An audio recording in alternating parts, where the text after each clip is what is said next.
Maurício, seu microfone está desligado. Tá.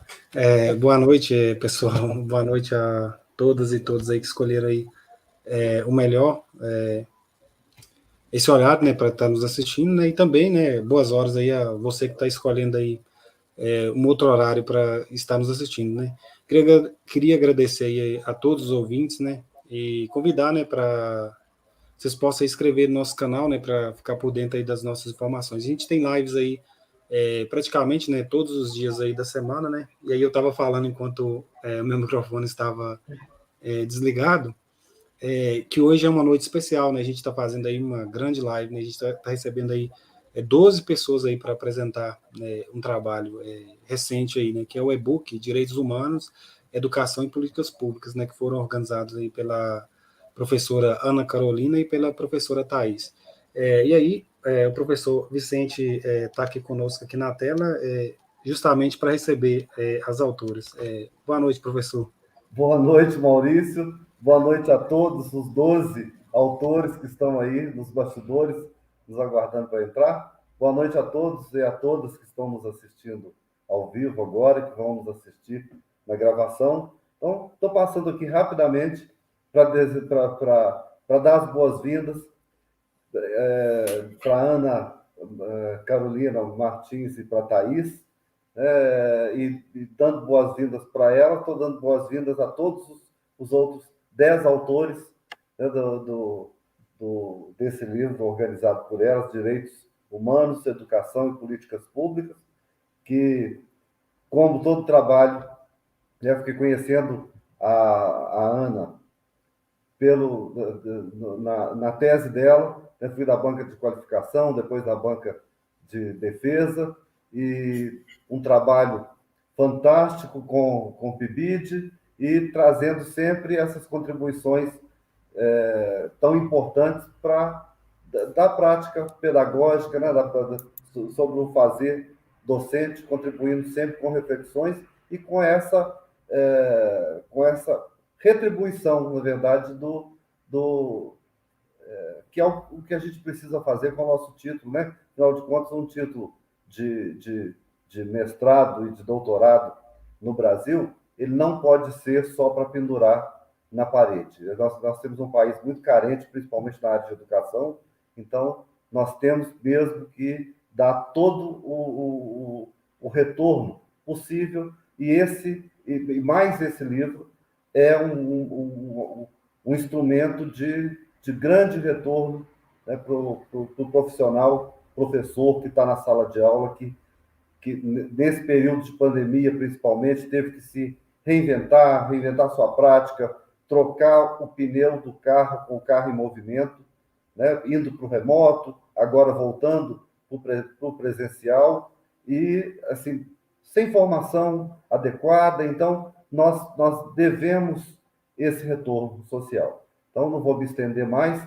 Muito obrigado por essa contribuição. Mais agradecido ainda por vocês terem aceitado o convite de vir fazer o lançamento aqui no nosso canal, que conversa muito com esses grupos de pesquisa do Brasil inteiro, que estão todos preocupados em trazer essa reflexão, né, que ficou habitual durante a pandemia. Eu espero que a gente continue fazendo isso após a pandemia e que a gente consiga mudar os rumos da educação no Brasil para melhor, né, com rapidez, que é o que a gente precisa.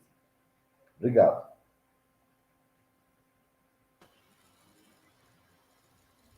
A gente que agradece, professor Vicente. Então, eu vou pedir uma licencinha que eu vou te retirar aqui da tela e a gente segue aí a nossa apresentação. Então, muito obrigado aí pelas boas-vindas aí, pela acolhida. Então, pessoal, a gente está com a professora Ana Carolina, né? Ela já passou aqui no nosso canal aqui recentemente, né? E ela é professora adjunta, né, da Universidade Estadual do Rio Grande do Sul, né, doutora em letras, né. Vou deixar o currículo dela aqui, porque ela tem uma extensa biografia, uma extensa produção aí, e aí quem se interessar, né, pelo trabalho dela, pode acompanhar. Eu vou deixar o link do currículo dela na descrição do vídeo. Então, boa noite, professora Thais. Professora Ana Carolina. Boa noite a todos, a todas. É um prazer muito grande estar aqui junto com o professor Vicente Parreiras, com o Maurício. Para nós, estar em Minas Gerais é a coisa mais linda desse mundo. E, em especial, por estar em Minas Gerais por um motivo absolutamente nobre, que é nós estarmos aqui apresentando pessoas fantásticas, pensadores, educadores, pessoas do movimento social, pessoas que usam o espaço que estão tendo nessa vida para lutar pelo bem, pela educação, pela literatura, pelos direitos humanos, por boas políticas públicas justas e coerentes para o nosso país. Então, eu quero saudar a todos os autores que não puderam participar hoje, os autores da coletânea que não puderam participar hoje, quero saudar os que estão presentes, quero saudar as pessoas que estão nos assistindo hoje e a posteriori, né? E já passo com todo o meu respeito, com toda a minha dedicação, assim, meu afeto, a minha colega, a professora Thais, que foi a nossa, digamos assim, mentora, a nossa tutora, nosso, como é que eu vou dizer, o nosso professor Pardal, e que é a nossa inspiradora em termos de currículo acadêmico, né? Então, um abraço a todos. Se não estivermos na tela, estaremos no chat. Um grande abraço, professora Thais. Muito obrigado, doutora Ana, como sempre, muito gentil com as palavras. Eu saúdo a todos os senhores e senhoras assistentes e o meu agradecimento especial pela oportunidade, pela presença na pessoa do doutor Parreiras, essa personalidade no campo não só acadêmico, mas também humano. Eu me sinto muito honrada, muito feliz de compartilhar espaços, não só com o senhor, mas com os seus colegas, com toda essa expressividade que é o instituto a qual o senhor coordena no estado de Minas Gerais. É importante destacar que é uma alegria compartilhar saberes com autores das mais diversas áreas do conhecimento. Essa obra, nominada Direitos Humanos, Educação e Políticas Públicas, está contemplada com professores, pesquisadores, ativistas, pensadores livres das áreas das ciências humanas, jurídicas e sociais. Enquanto metodologia, é possível encontrar também nesse trabalho o uso da inter- e da transdisciplinaridade. Algo que por muito tempo a própria academia se debruçou, pensou e analisou. Eu não tenho dúvidas de que as pessoas que estão conosco assertivamente responderam ao convite inicial de escrita desse livro, que hoje é congratulado com a presença de alguns autores. É importante destacar também as relações interinstitucionais que nós desenvolvemos para a publicação desse livro. Nós contamos com a participação, o empenho, a dedicação de 3 grupos de pesquisa. O primeiro, Linguagem, Tecnologia e Políticas Públicas, está registrado no Diretório de Pesquisa da Universidade Estadual do Rio Grande do Sul e tem como líder a professora doutora Ana Carolina Martins da Silva. O segundo grupo é coordenado pela professora doutora Riva Sobrado de Freitas. O grupo de pesquisa intitula-se Interculturalidade, Identidade de Gênero e Personalidade, e está inserido no programa de pós-graduação em Direito da Universidade do Oeste de Santa Catarina. Universidade que gentilmente acolheu esse trabalho e publicou e disponibiliza gratuitamente para todos os senhores e senhoras nesse momento e também no momento que considerarem relevante a leitura ou a busca de algumas temáticas que essa obra contém. Também é importante destacar que nós temos o apoio e a colaboração de uma linha de pesquisa que é coordenada pelo professor doutor Rogério Neri, que está conosco nessa noite, que intitula-se Políticas Públicas, Vulnerabilidades e Direitos Sociais. Essa linha de pesquisa também está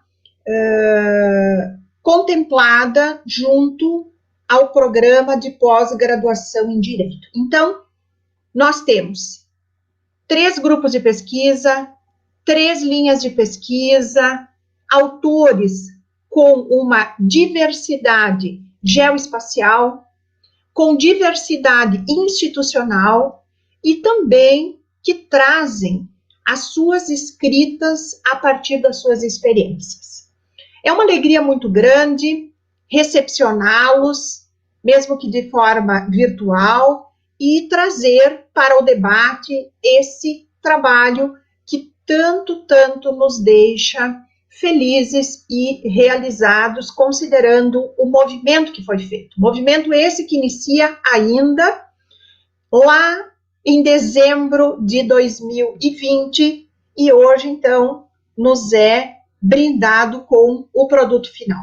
Muito obrigado a todos e eu agradeço e devolvo a palavra para o nosso colega professor Maurício.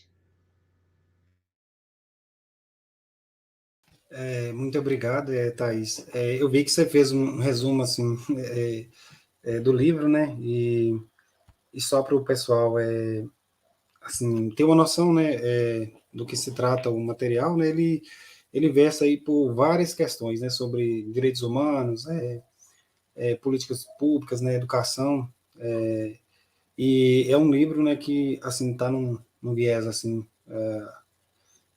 né, transdisciplinar, né, e aí hoje, né, vários autores aqui vão passar, né, para dar uma pincelada, né, do que se trata, né, os capítulos, né. E o primeiro capítulo aqui, a Educação, Desenvolvimento e Cidadania, uma conjugação necessária, ele tem 2 autores aqui para falar, né, da produção desse capítulo, né, que um, né, é o professor Rogério, né, Luiz Neri. Ele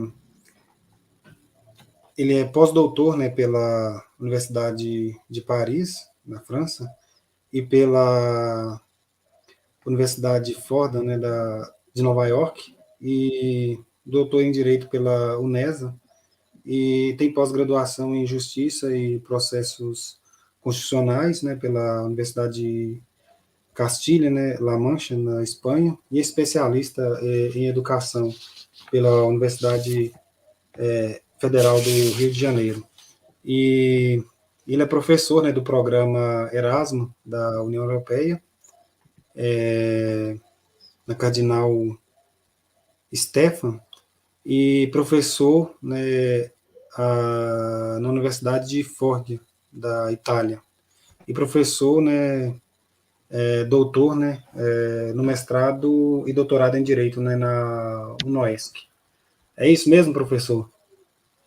Perfeito. A necessidade dessa eu não tenho direito a falar, vontade. Então, ok. Eu vou trazer a outra autora, que é a Darleia. Darleia, que é uma das autoras aí também do livro, ela é doutoranda em Direito pela Universidade do Oeste de Santa Catarina. Ela é mestre em Direito, né, pela mesma universidade, e com período de sanduíche, né, na Universidade de Foggia, Itália. e é professora e pesquisadora na graduação e pós-graduação em Direito na Universidade do Oeste de Santa Catarina. E editora, assistente também da revista Espaço Jurídico. Então, boa noite, Darleia. Prazer te receber aqui. Boa noite, o prazer é meu. Uma satisfação estar aqui com vocês hoje, né, com o meu orientador nas pesquisas, professor Dr. Rogério Neri, para apresentar o que escrevemos, então, o que trouxemos para essa obra, muito bem organizada, digamos assim, né, pelas professoras já apresentadas, Ana e Thaís. É um prazer, boa noite a todos e desejamos um bom evento a todos aqui. Então beleza. Aí eu vou sair um pouquinho da tela aqui, e aí o tempo é de vocês aí. Bom, então, muito boa noite a todos. Eu queria agradecer a oportunidade de poder me juntar a esse grupo seleto, inicialmente saudando o professor Vicente Parreiras como o grande mentor dessa possibilidade, deste grupo, deste canal do YouTube, e também as professoras Ana Carolina, que tenho o prazer de conhecer hoje, e a professora Thaís, já amiga de idos, né? Idos anos. Não vamos falar em anos para não ficar denunciando a idade dela. A minha, eu estou com meus cabelos brancos aqui, não tenho essa preocupação. E, além disso, a alegria de estar com a Darleia, que é uma grande amiga, uma querida, insiste com essa história de ficar me chamando de orientador, que é uma formalidade do doutorado, mas já expliquei para ela que o conhecimento é produzido dentro de um ideal de linearidade, de um ideal de horizontalidade do conhecimento, e a gente, então, busca trabalhar isso dessa forma. Nossa contribuição para essa obra, ela vem trazer uma provocação, uma reflexão em torno de uma apresentação e dentro de um contexto que se divulga, né, da ideia de desenvolvimento, porque desenvolver é um conceito, e ele cresce a partir de 87 com a ideia do desenvolvimento sustentável, que passa a dar uma ressignificação à ideia de desenvolvimento que antes era muito mais ligada a um viés econômico. A mesma coisa a cidadania, que era entendida de uma maneira formalística, como exercício pleno, né, dos direitos políticos, etc., e que passa também por um processo de ressignificação, no sentido da gente enxergar na cidadania hoje uma categoria mais ampla. Ora, dentro dessa ideia, a gente busca, então, criar um diálogo, uma leitura dos conceitos possíveis que o significado de educação comporta e promover um recorte, uma costura desses entendimentos com a ideia de desenvolvimento e de cidadania, né? Então, vou fazer essa rápida costura e vou deixar depois a cargo da Darleia trabalhar a ideia deste relacionamento a partir da democracia de Guilherme O'Donnell, que é um conceito que ela vem se dedicando a essa pesquisa, por entendermos que é positivo para a ideia de inclusão. Portanto, a educação, e eu gosto de brincar com uma área que foi de formação originária minha, eu sou formado em Direito, mas tenho formação em datas anterior, né? Então, eu falaria das 4 operações, né? A educação, ela vem com a ideia de somar, subtrair, adicionar, multiplicar, dividir, ou seja, essas operações tradicionais que a gente aprende, como sendo o básico da vida do ser humano na matemática. Mas é claro que eu não estou falando de matemática, é uma linguagem retórica para dizer que a educação é conhecida por 3 vetores, basicamente o ensino, a pesquisa e a extensão, e a gente entende que as 4 operações se representam simbolicamente pelo fato de que o ensino ele tem a ideia de poder dividir, ou seja, a gente vai transmitir o conhecimento para quem não tem, ensinando estruturas que já estão consagradas e, portanto, já fazem parte dos manuais, dos compêndios, daquilo que está consolidado, de modo a poder, dividindo com outras pessoas, entregar esse conhecimento que serve como uma forma de integração social. Da mesma forma, representando outra operação, a pesquisa vem como a soma. Por quê? A pesquisa ela vai criar o conhecimento, ela busca fazer com que o conhecimento ande avante. E, com isso, ela traz um novo grupo para o patrimônio de conhecimento daquilo que a gente não tinha anteriormente. E já a extensão, ela vai multiplicar na medida em que ela vai levar a tantas pessoas prestações que vão contribuir para o exercício da cidadania. E quando eu falo das 4 operações, o subtrair só fica para um caso, que a educação é a única capaz de subtrair a quantidade de pessoas que vivem em exclusão. Então, basicamente, essa seria a nossa visão poética do que seria a educação no seu lado conceitual. E, para conectar isso com o desenvolvimento, a ideia de desenvolver, se a gente fizer, e aqui eu tenho atrás de mim um quadro em homenagem a Minas Gerais, se vocês observarem, são casarios da região de Ouro Preto, da região de Tiradentes, enfim, e que é feito de novelos, né? E o novelo de lã, ele é envolvido. Então, a ideia de desenvolver é aquilo que está acanhado, que está fechado, poder desabrochar como uma flor, poder florescer. Então, o desenvolvimento, que surge inicialmente como ideia de econômico, ele evolui para a ideia de sustentável em 87, a partir de um relatório encomendado pela ONU, Brundtland, que vai trabalhar a ideia de que não basta a gente se desenvolver se não tivermos o cuidado em manter as condições de sobrevivência adequada no planeta para as futuras gerações. Isso vai ser depois multiplicado em 92 pela ECO 92, em seguida pela Cúpula do Milênio, e assim a gente vai, de épocas em épocas, convocando novas assembleias das Nações Unidas e de outras entidades, para desenvolver essa ideia de um desenvolvimento que tenha uma consciência, tenha uma preocupação com um compliance ambiental, com um compliance de saúde.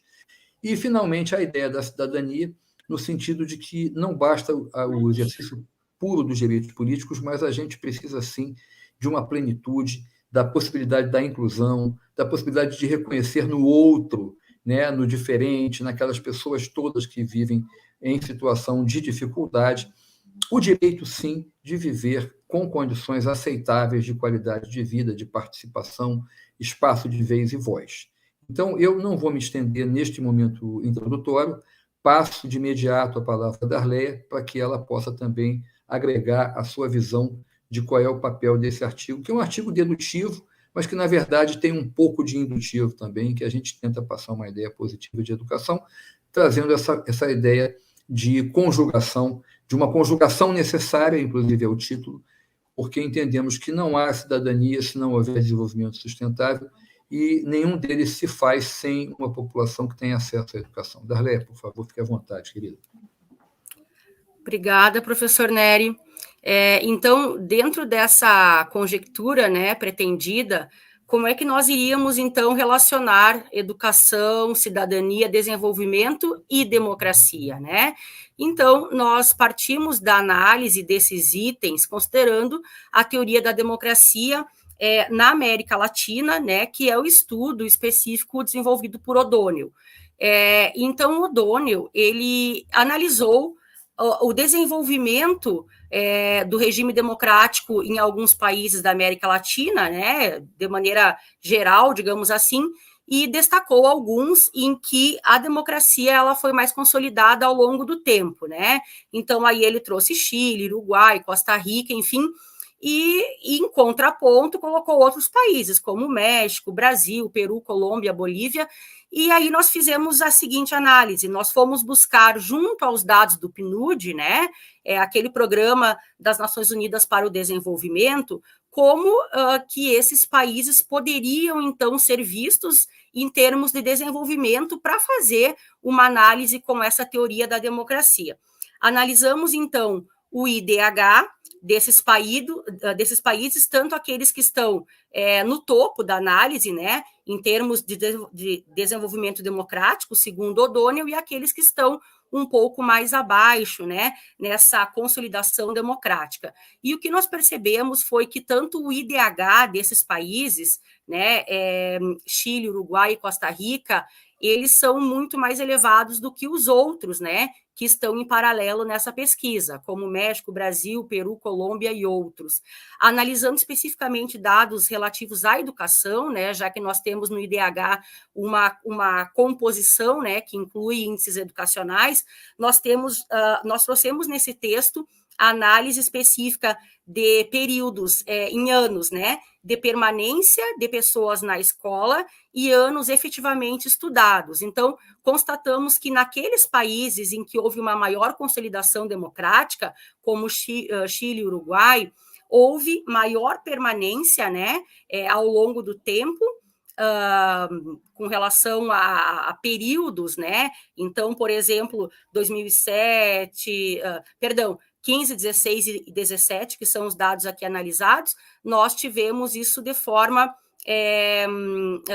consolidada, digamos assim, em termos de índice, ou seja, os índices trazidos para esses países foram melhores no primeiro, no segundo e no terceiro ano analisado, né? 15, 16 e 17. E também, com relação ao segundo ponto, que foram os anos efetivamente estudados, nós tivemos o mesmo panorama. Então, índices muito melhores de países como Chile e Uruguai, em contraponto com países como Brasil e Colômbia, né, que foram analisados aqui no artigo. Então, fazendo essa intersecção e pensando na educação com qualidade especificamente, na cidadania, esses conceitos todos interligados, nós entendemos o quê, né? Já à guisa de conclusão aqui e respondendo ao problema de pesquisa que foi colocado no início da nossa investigação. Nós percebemos que a educação, ela não tem que ser fornecida, prestada apenas no sentido formal, né? As pessoas estarem matriculadas numa instituição de ensino, por exemplo, mas elas têm que ser fomentadoras da cidadania, da autonomia que caracteriza o verdadeiro sentido da educação com qualidade, né? E, em contraponto, nós percebemos que a consolidação democrática, ela tem uma relação com esses fatores, né? Educação, desenvolvimento e cidadania, justamente porque, partindo da pesquisa da consolidação democrática em alguns países na América Latina, comparando-os com outros em que nós tivemos maiores turbulências e uma não tanto afirmação da democracia, os índices hoje são menores, né, em termos de eficiência.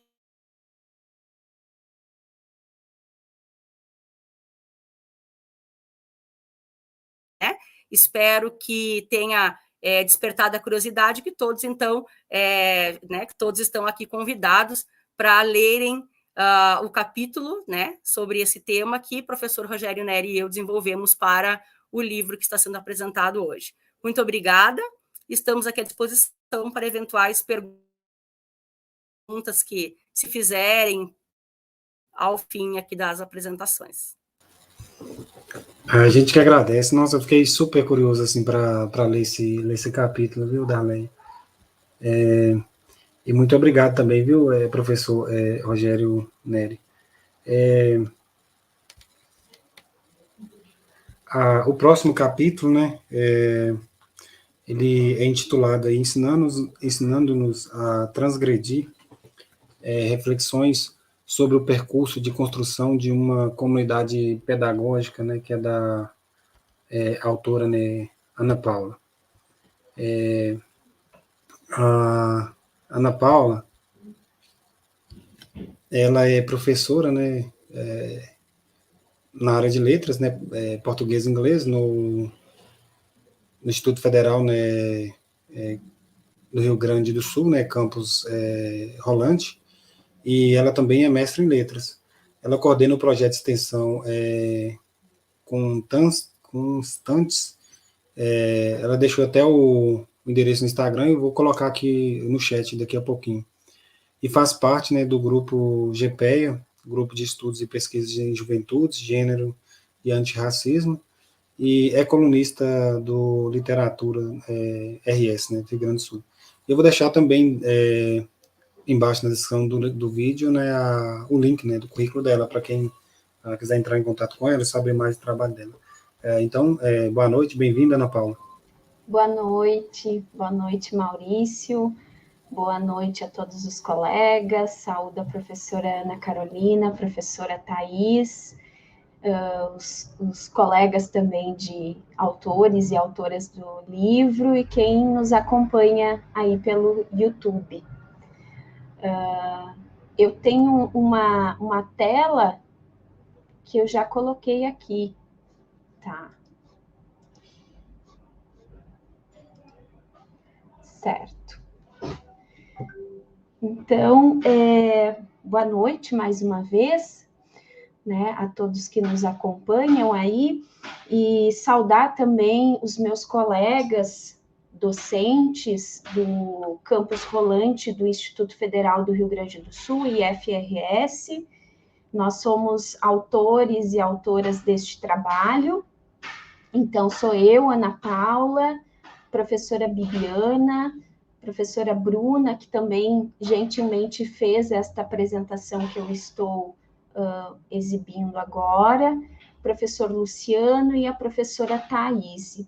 Nós compomos, então, esse coletivo, né, que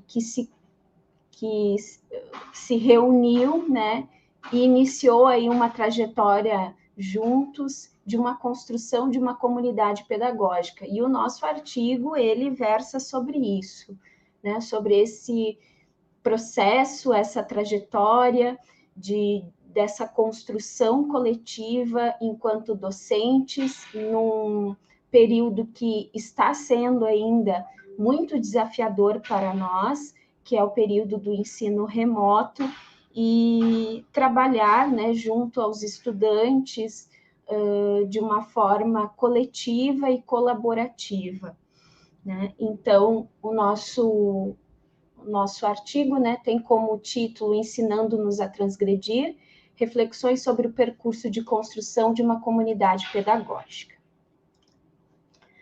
Contextualização, né? O artigo apresenta o percurso de construção de uma comunidade pedagógica. Nós temos esses pressupostos a partir da obra de uma professora intelectual estadunidense, que é a Bell Hooks, bastante lida no campo da educação, no campo da literatura.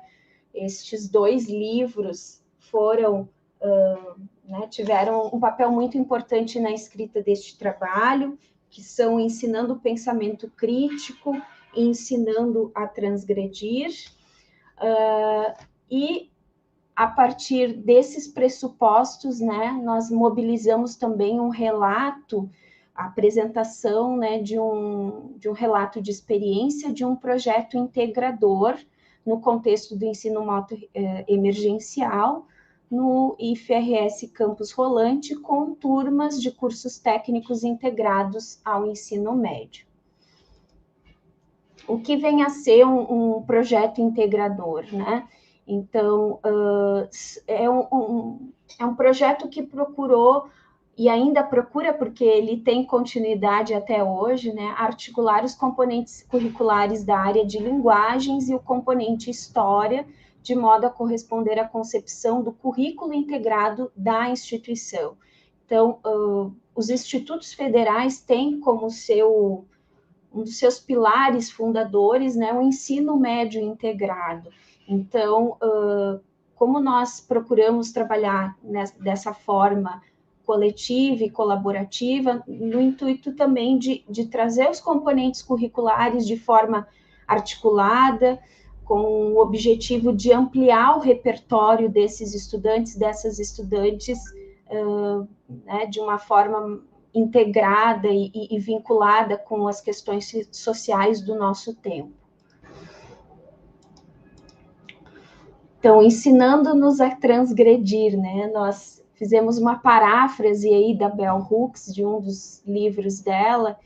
Então, nós trazemos, além deste relato, né, os pressupostos da pedagogia engajada e da construção de uma comunidade pedagógica, né? Bell Hooks nos acompanhou nesse percurso, no sentido de que a obra dela, na sua obra, não só nós conseguimos conhecer esses pressupostos, mas também, a partir do relato, de uma forma muito humanizada, trazendo o contexto mesmo de professora de sala de aula, nós nos encontramos nessas palavras da Bell Hooks. Os pressupostos, então, teóricos, né, da Bell Hooks, então temos aí o pensamento crítico, né, ela entende que a partir do desenvolvimento desse pensamento crítico, tantos professores, professoras e estudantes poderão exercer a liberdade em suas escolhas, né? Não apenas reproduzindo modos de aprender e ensinar, como lhes foram transmitidos em suas trajetórias como estudantes e ou docentes. Nesse processo do projeto integrador, essa questão foi muito latente, porque nós estávamos num contexto inédito de ensino médio, de ensino remoto, mas também nós estávamos nos desafiando e desafiando os estudantes com uma proposta articulada entre os componentes. Então, essa trajetória, ela não só foi de sucessos, né? Tivemos também algumas dificuldades, alguns percalços, né, que no andar das semanas do projeto nós conseguimos, enfim, ajustar algumas questões, repensar, né, este trabalho, ele é de uma prática do ano passado, então para este ano nós podemos refletir melhor e repensar algumas questões. A questão da pedagogia engajada, né, ela pressupõe primordialmente essa interação entre estudantes e professor. E Bell Hooks é uma leitora de Paulo Freire, né? Então, ela traz muito a pedagogia nos seus 2 livros, né? Uma interlocução muito forte com a obra de Paulo Freire. Em relação à comunidade pedagógica, ela diz que uma comunidade pedagógica é um ambiente em que é possível criar um clima de abertura e rigor intelectual, né? Então, nos coube, né, nessa trajetória também termos responsabilidades e também estabelecermos algumas responsabilidades, um engajamento por parte dos estudantes também, porque essa trajetória de projeto, pensando um produto final, uma sequência didática que era enviada para os estudantes, né? Nós trabalhamos nesse recorte do artigo, nós vamos descrever ali as atividades que foram com as turmas do primeiro ano. E nas turmas do primeiro ano, o gênero discursivo estruturante foi a biografia e a autobiografia, né?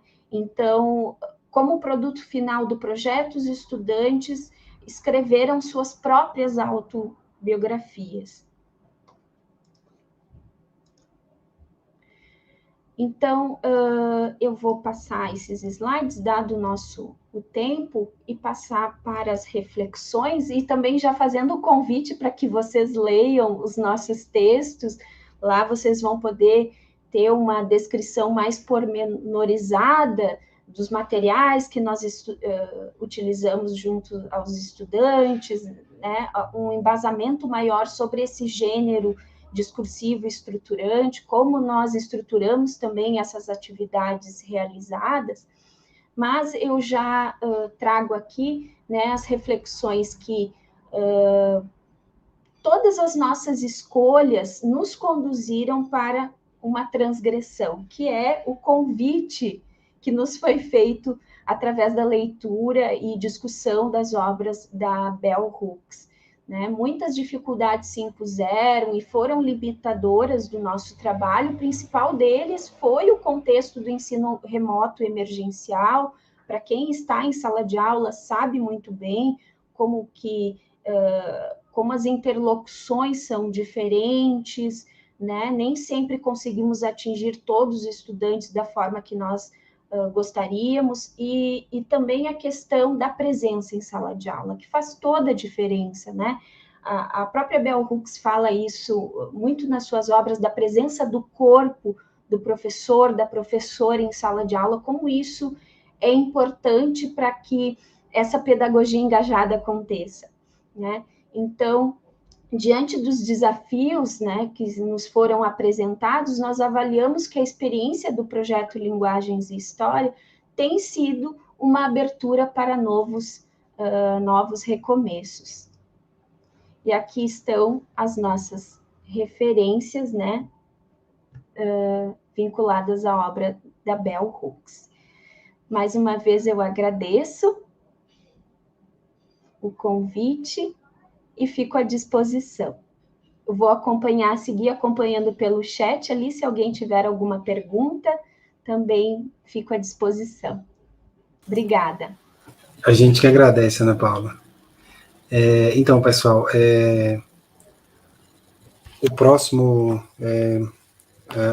tema, né, o próximo capítulo, né, está relacionado aí à biblioteca, né, achei muito interessante a proposta, né, inclusive que são coisas assim que, sei lá, a nossa sociedade precisa, né, de mais leitura, né, de mais acesso aos livros, né. A biblioteca comunitária Girassol e a literatura marginal, uma experiência na formação de leitores. Esse capítulo, né, ele foi escrito, né, pela Bianca, né, que está aqui conosco. A Bianca Maduel, ela é bacharel em biblioteconomia pela Faculdade de Biblioteconomia e Comunicação da Universidade Federal do Rio Grande do Sul, e ela é bibliotecária, né, mediadora de leitura e produtora cultural e idealizadora da Biblioteca Comunitária Girassol. Então, boa noite, Bianca. Oi, boa noite, pessoal. Obrigado pelo convite. Obrigado, Maurício, as professoras que organizaram o livro. E eu trago aqui também, né, a Priscila, que vai estar falando para a gente um pouco do livro também. A Priscila de Queiroz Macedo, ela é bacharel em biblioteconomia pela Faculdade de Biblioteconomia e Comunicação da Universidade Federal do Rio Grande do Sul, e ela é bibliotecária da rede Beabá, Bibliotecas Comunitárias do Rio Grande do Sul, e da Rede Nacional de Bibliotecas Comunitárias, e também, né, é uma das idealizadoras aí da Biblioteca Comunitária Girassol. Boa noite, Priscila. Olá, boa noite. Obrigada mais uma vez pelo convite e agradecer também às professoras organizadoras pelo nosso livro. Então, eu e a Bianca, a gente vai falar aqui um pouquinho do nosso artigo, né, que saiu, e que ele é totalmente voltado para a nossa biblioteca. Inclusive, a Bianca agora está nela, que hoje é um dia que ela está todas as quartas, né, na nossa biblioteca. E a gente vai se dividir aqui, vamos tentar ser um pouquinho breve, para que mais pessoas possam também falar de seus artigos, né? E o nosso capítulo, ele é basicamente voltado ele apresenta conceitos tanto de o que é biblioteca comunitária, porque a gente achou importante trazer esse conceito de biblioteca comunitária num livro que ele é voltado a direitos humanos, que é voltado à questão das letras também, e trazer o conceito de biblioteca comunitária, que são bibliotecas que são geridas pela e para a comunidade, né, de forma bem resumida, e trazer a literatura marginal, que o nosso acervo da nossa biblioteca, ele é um acervo que ele é super plural, mas que a gente dá um destaque muito grande para a literatura marginal, e que a gente vai conseguir falar um pouco ali pelas nossas experiências. E até já chamo a Bianca aqui, que a gente vai se dividir um pouquinho para falar, que ela vai trazer um pouquinho da nossa biblioteca para vocês conhecerem, e depois eu falo um pouquinho do que é essa nossa formação de leitores. Até ressaltar, né, na fala da Pri, que as bibliotecas comunitárias, elas atuam no viés de defender a literatura e a leitura como um direito humano.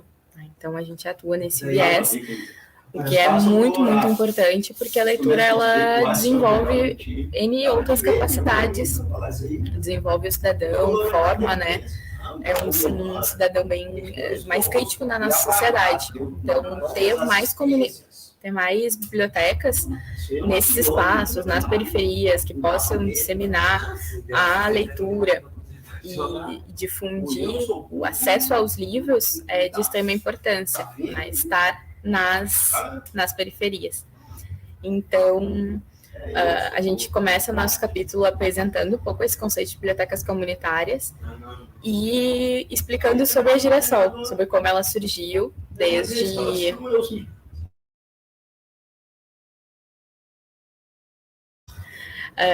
A biblioteca surgiu em 2017, a partir de várias iniciativas. Começamos em 2016 já, né, com uma geloteca fora do espaço, depois a gente foi expandindo, desenvolvemos a biblioteca, e agora nós já estamos atuando há 4 anos, fazendo diversas atividades. Depois, o nosso artigo, né, segue falando sobre a literatura marginal. Foi uma voluntária, inclusive, da biblioteca, que nos ajudou a escrever essa parte, a Bianca Ramírez, e ela traz o conceito de literatura marginal, né, que é a literatura escrita pelas pessoas que estão na periferia. Então, aí, quer complementar também? Tá, não posso complementar. Obrigada por ter falado da Bianca, né? A Bianca Ramírez, que nós dividimos o nosso artigo em 3 pessoas, e a Bianca, por ter o doutorado dela baseado, né, e o estudo dela é de literatura marginal, ela conseguiu dar um embasamento bem forte sobre isso.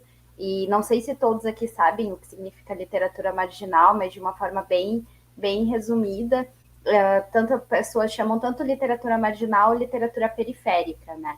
Ou periférica bem voltado à questão das periferias, e o marginal, inclusive o próprio Ferrez, que é um nome muito forte da literatura marginal aqui no Brasil, ele trouxe o marginal justamente por ser visto à margem, né?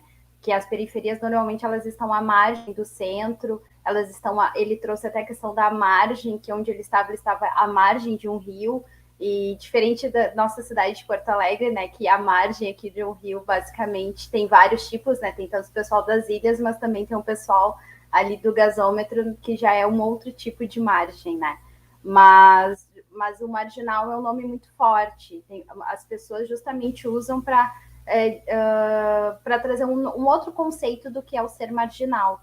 E, então, para nós, assim, ter esse tipo de literatura...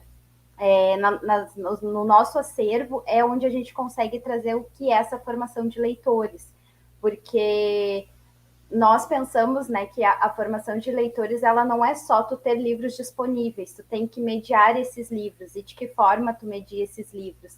E tanto nós, assim, que estamos na biblioteca, eu e a Bianca, fomos moradoras do bairro. Quando iniciamos com a Biblioteca Girassol, morávamos no bairro, morávamos perto também, e nos encontramos na faculdade.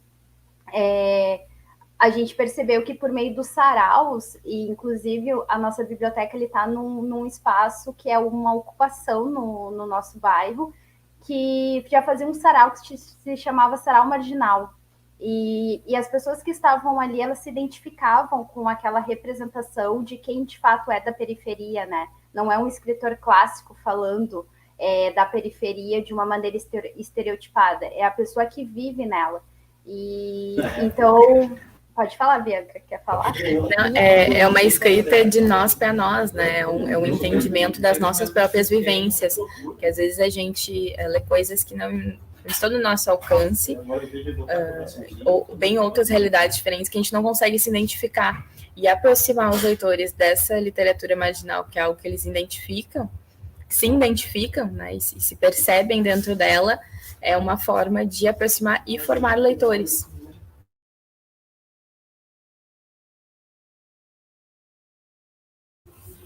Tá, de microfone fechado, Pai. Obrigada. nós enxergamos isso como um caminho da formação de leitores, né? Que ela perpassa por essas ações de incentivo à leitura, que seriam os saraus, as rodas de leitura, o próprio empréstimo de livros também. A gente vê que esses são caminhos de incentivo à leitura na comunidade e que isso acaba possibilitando, que mostra para o leitor que ele também é um leitor, esse leitor da periferia que muitas vezes não se enxerga como. E eu acho que é algo que a gente sempre tenta mostrar no nosso acervo. A gente sabe que existem diversos tipos de literatura, né? Não estamos aqui para falar qual é a literatura boa, qual é a literatura ruim, até porque nós também temos gostos particulares, mas é mostrar que quando tu tem um acervo plural, que na tua estante onde tu tem escritores clássicos, né, que tu tem ali o Machado de Assis, que muitas pessoas acabam descobrindo que há pouco tempo que Machado de Assis era um escritor negro e que as pessoas também não falavam sobre isso, né, sempre embranqueceram o Machado de Assis. Tu vê que tem escritores periféricos que estão ao lado do Machado de Assis, e escritores que estão vivos, que podem estar morando no mesmo bairro que o seu, numa cidade próxima, né, como Cachoeirinha, que a gente tem um escritor periférico muito voluntário nosso também, e mostrar que o ser leitor, ele perpassa diversas leituras, né? Então, eu acho que todas essas experiências com a literatura marginal, e principalmente nos saraus, que é quando as pessoas pegam os livros para ler, as pessoas também escrevem ali, e elas também começam a se identificar também com a escrita, né? E de perceber que elas também, elas podem escrever, né? Eu acho que é muito nesse sentido. Eu não sei, Bianca, se quer falar mais um pouquinho, que eu também não sei como está o nosso tempo. Eu não estou controlando o tempo também, mas o que tu disse completa bem exatamente o sentido da biblioteca comunitária, como a gente trabalha a questão da literatura marginal, né?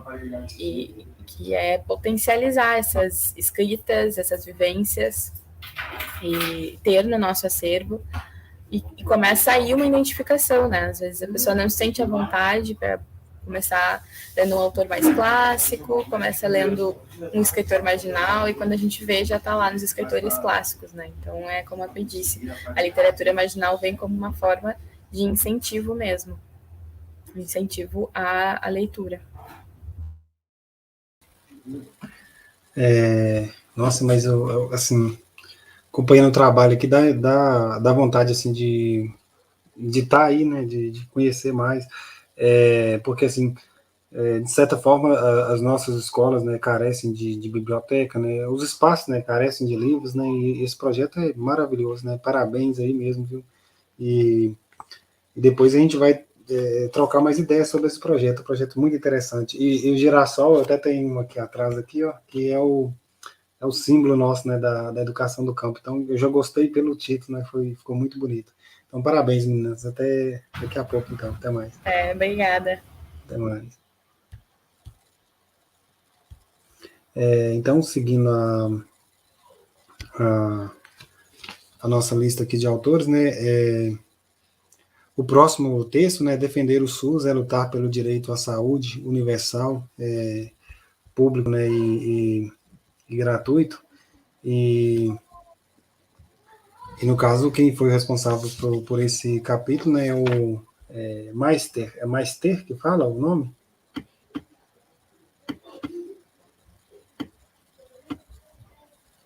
Pode abrir seu microfone, Meister.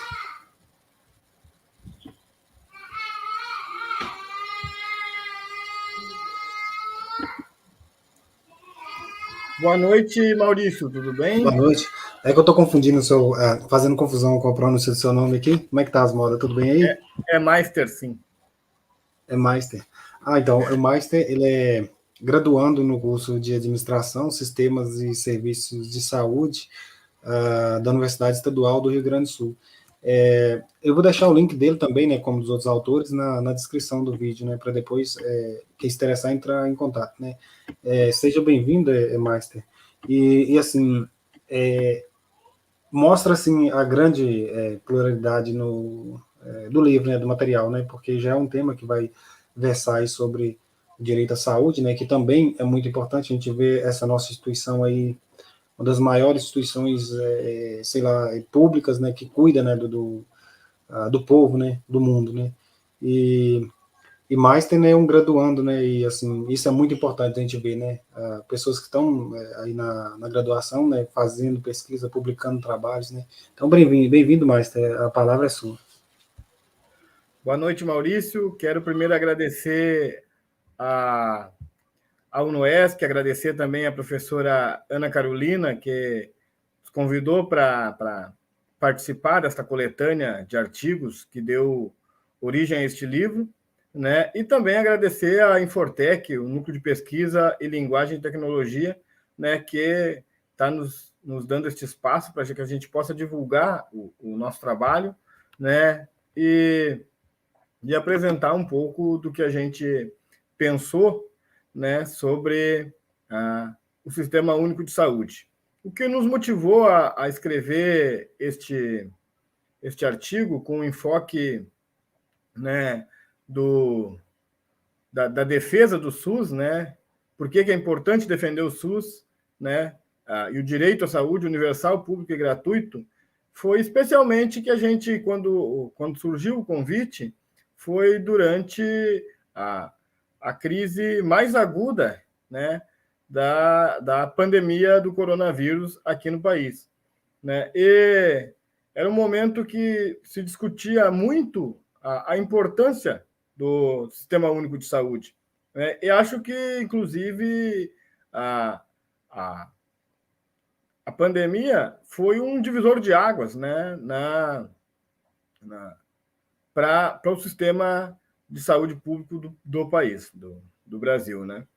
Nós procuramos evidenciar, neste capítulo, né, a importância que tem o SUS e como ele é um sistema que foi construído a muitas mãos, foi pensado a muitas mãos, né? E também é um sistema de saúde que está em constante disputa desde seu nascimento, né? A gente conhece o SUS, né, da Constituição de 1988 para cá, mas ele é um sistema de saúde que vem sendo construído desde muito tempo, né, com a participação muito ativa da sociedade civil, dos movimentos sociais organizados, do movimento comunitário, das universidades públicas, do movimento sanitário, né, e também do próprio Estado.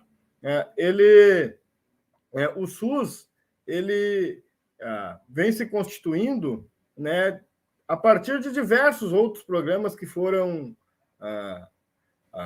lançados pelo Estado brasileiro, né, desde a gente pegou ali com mais intensidade a partir do período pré-ditadura militar, né, dividimos também o nosso capítulo ali durante o período da ditadura civil-militar no Brasil, né, e após a transição democrática, né? Então, ele sempre, anteriormente à transição democrática, ele era um sistema que era muito vinculado estritamente ao sistema previdenciário do país. Ou seja, quem não estava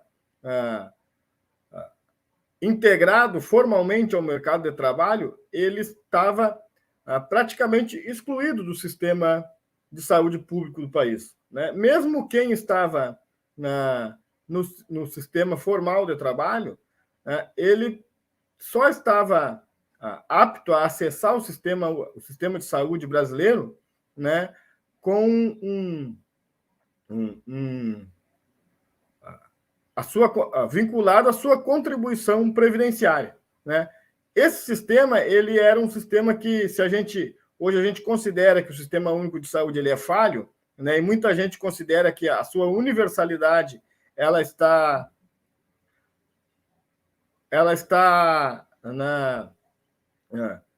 sendo vilipendiada, né? A desculpa aqui é a professora Ana Carolina. Na verdade, quem participou junto com... Eu falei aqui quem nos convidou, mas não falei que esse artigo ele não foi escrito só por mim, ele foi escrito por mim e pela professora Carla Botega, que é uma professora aqui da Universidade Federal do Rio Grande do Sul, né? Uma grande companheira nossa, né? E uma mestra que nos ajuda para além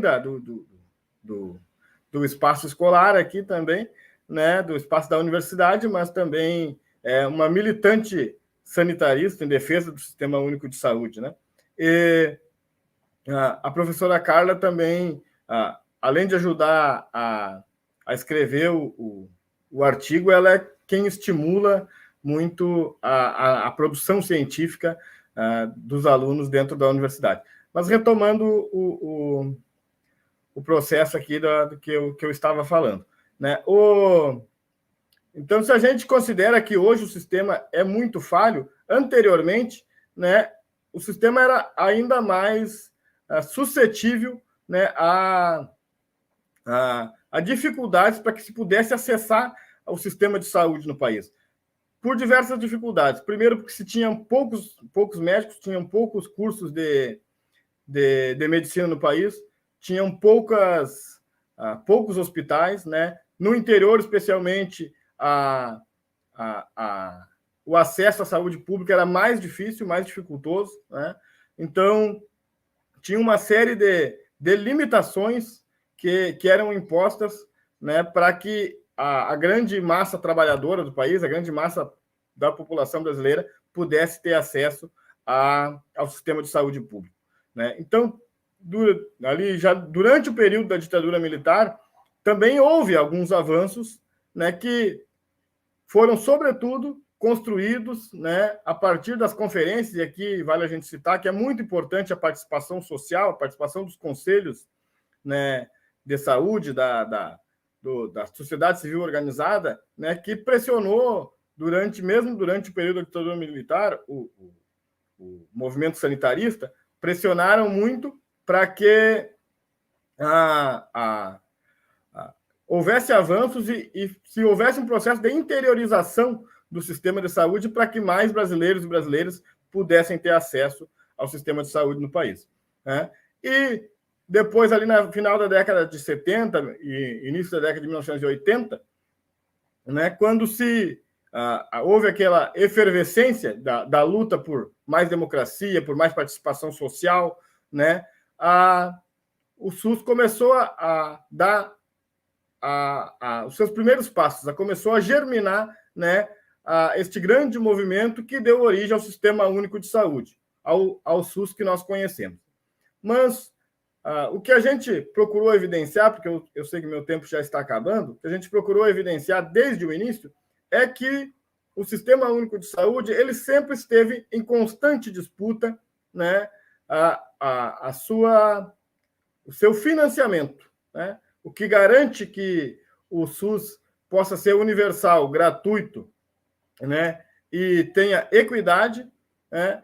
Este financiamento está em constante disputa. E agora, durante o período da pandemia, isso se evidenciou ainda mais, né, com uma série de escândalos, né, agora a gente pode citar aqui o caso das compras de vacina e tal, né, mas mesmo antes aqui, como nessa primeira quadra do século, como a gente colocou aqui no capítulo, né, que houve uma série de avanços, né, foi incluído, né, as populações de matriz africana, foram incluídos programas de saúde indígena, né, programas de saúde para o público LGBTQI+, né, vários programas que foram enriquecendo, né, e qualificando e ampliando ainda mais o sistema de saúde. O próprio sistema educacional, né, providenciou e ofertou que mais alunos pudessem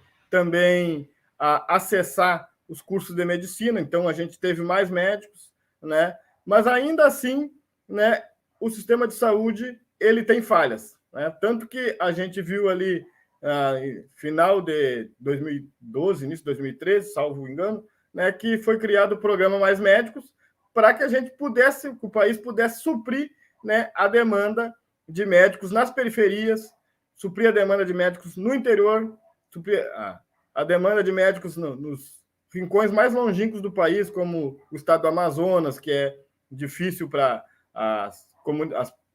os profissionais acessarem e tal, porque os médicos brasileiros não queriam trabalhar nesse espaço. E também o setor privado ele está sempre fazendo a disputa deste financiamento, do SUS. Então, o processo que a gente vem falando, o processo de financiarização, porque vem passando o sistema capitalista no Brasil e no mundo, né, tem um impacto direto no Sistema Único de Saúde brasileiro, porque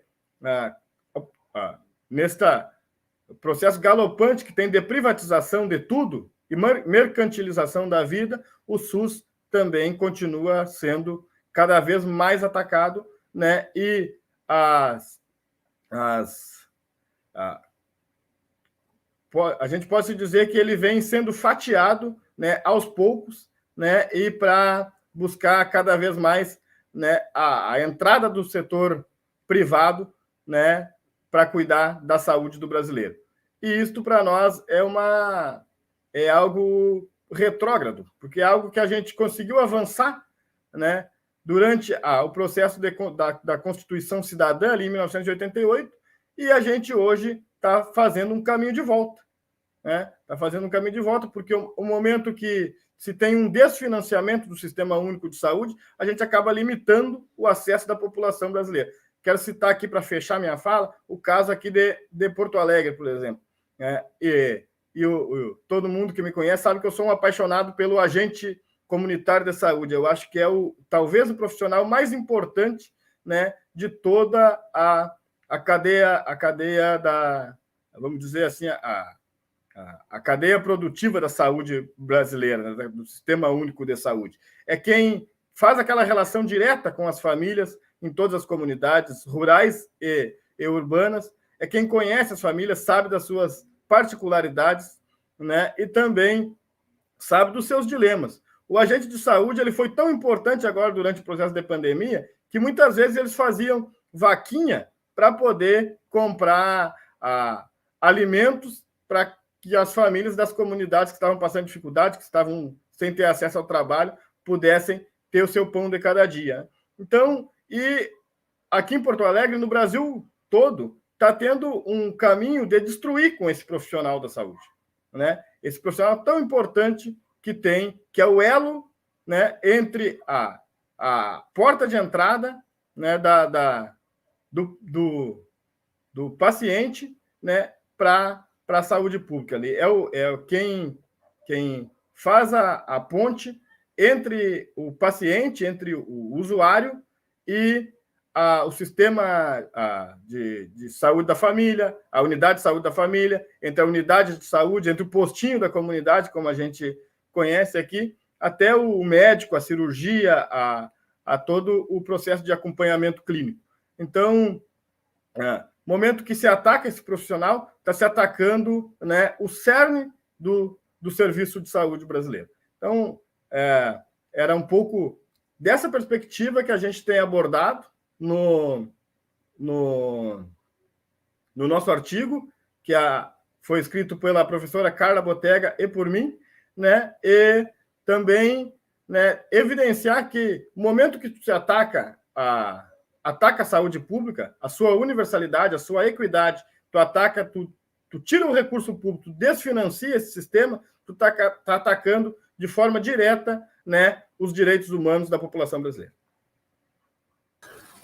Beleza, Master. Eu achei, assim, assim, tudo lindo o trabalho, né, e parabéns, assim, e tem que ter muita coragem, é preciso, né, registrar, né, e denunciar esses momentos, né. E eu gostaria que você falasse da tela aí atrás, o banner.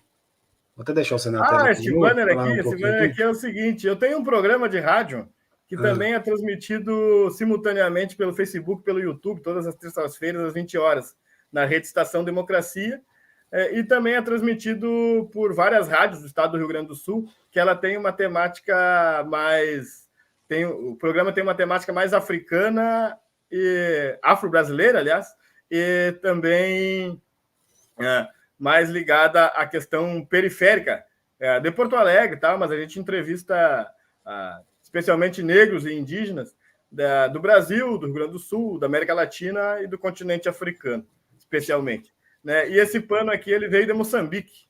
É um pano produzido pelas artesãs moçambicanas. Nossa, que show, viu? Uma representatividade aí tremenda. Aí Muito obrigado aí pela participação, e eu quero ler, assim, seu trabalho, né, assim, traz uma riqueza de detalhes, né, e muito obrigado aí pela, assim, pela representatividade, né, e é isso aí, seguimos na luta aí. Então, até mais, Maestro. O nome do meu programa é Berimbau Não é Gaita. Tá? Ah, Berimbau Não é A Gaita. professora Ana E Carolina a gente estava consegue perguntando. acompanhar pela internet também? Pelo Pode Facebook? acompanhar pela internet. Tem no Facebook o canal Berimbau Não é Gaita, tem uma página no Instagram também. E também tem a página no Instagram e no Facebook. Né? Que bacana. Eu já Antes vou que me procurar pergunte já. por que Berimbau não é gaita, é porque a minha avó sempre dizia para nós, né, que quando a vida não está fácil, a avó sempre olhava para nós e dizia: meu filho, tá pensando que berimbau é gaita? Então, como o Brasil está assim, no Brasil está mais ou menos assim, berimbau não é gaita. Berimbau não é gaita, ai, que show. Eu vou procurar aqui e já vou começar a seguir já. Então, foi um prazerão te conhecer. A gente segue por aí. Um grande abraço, Maurício, um grande abraço a todos que estão nos acompanhando aqui. Boa luta para nós. Boa luta para nós. Então, pessoal, a gente segue. O próximo texto, né, ele é intitulado aí Direito Humano ao Meio Ambiente, ecologicamente equilibrado, né? E quem vai falar um pouco desse texto para nós é o Antônio Solé. Você pode abrir a câmera, Antônio, por favor, para a gente ver aqui. O Antônio, ele é mestre e doutor em Educação Ambiental pela Universidade Federal do Rio Grande. Ele é advogado, ambientalista, militante do Centro de Estudos Ambientais, e eu vou deixar o endereço do currículo Lattes dele, assim como dos outros integrantes, aqui na descrição do vídeo. E assim, antes de te dar a palavra, Antônio, te desejar boas-vindas aí. E esse tema é um tema assim que carece muito da nossa atenção, né? Eu sou um sujeito nascido, né, crescido, né, e vivo até os dias atuais na comunidade do campo, né? Então, assim, quando a gente pensa em meio ambiente, quando a gente pensa em agroecologia, a gente está pensando justamente, né, em deixar um mundo melhor, né, do que aquele que nós recebemos, né, para as futuras gerações, né? Então, assim, gostei muito do título do seu trabalho e eu vou ficar aqui, né, para me ouvir, para me saber mais. Então, muito obrigado. Valeu, Maurício, obrigado aí pela apresentação. Quero agradecer aí a todos os organizadores desse evento e também, evidentemente, da nossa publicação, né, professor Vicente, professora Ana, com a qual eu tenho uma relação muito querida há muitos anos, né? Professora Thais, que eu conheci hoje, e dizer que esse artigo ele é fruto dessa nossa contribuição para o livro, que, aliás, que interessantíssimo esse livro, né, que reúne tantas experiências, tantas perspectivas interessantes e preocupadas, né, com a nossa condição, com a nossa vida, né, e com formas de transformar todos esses cenários adversos que a gente vive hoje, né? Então a gente se sente muito, muito, muito entusiasmado, muito feliz de estar aqui com esse pessoal, né? Com esse coletivo, né? Discutindo essas diversas perspectivas sobre a vida, né? E esse artigo ele não foi escrito só por mim, ele foi escrito também pela professora Eugênia Antunes Dias, que lamentavelmente não pôde estar aqui com a gente hoje por um compromisso de última hora junto à universidade que ela está vinculada, né, que é o FEPEL. E ele é fruto de uma pesquisa, ou de várias, ou de muito tempo de pesquisa, na verdade, né? É um tema que a gente vem pesquisando há muitos anos, né? E ele é um tema que a gente desenvolve dentro do espaço acadêmico, mas também dentro de um espaço de militância, né? Tentando aí buscar essa construção dessa praxis, né, entre a teoria e a prática. Eu peço só que me avisem quando faltar um minuto, encerrar o meu tempo, porque eu não tô contando, tá bem? Se possível. E então é um tema que a gente vem, na verdade, acompanhando, como eu disse, há muito tempo, e ele está na nossa militância da luta ecológica e também do nosso fazer acadêmico, né? E eu tenho uma pequena apresentação aqui, não sei se é possível compartilhar, Maurício, se tem alguma liberação para fazer, ou eu posso compartilhar direto aqui. Sim, pode adicionar ela aí que eu coloco ela na tela aqui. Uhum. Muito bem, vamos ver se dá certo, né, tia? Vamos achar aqui Vamos ver. Estão vendo aí, não? Sim, aí você pode apresentar. Estão vendo aí? Sim, está aparecendo na tela. Tá. Então, esse é o primeiro slide, né? Então, ali, o que a gente fez nesse artigo? A gente retratou, né? Tentamos fazer aí reflexões e provocações dentro da educação ambiental, formal e não formal, articulando aí aspectos da política e do direito ambiental, que é a nossa formação também em direito, tanto a minha como a da Eugênia, né? E apesar da gente ter também formação de pós em educação, né?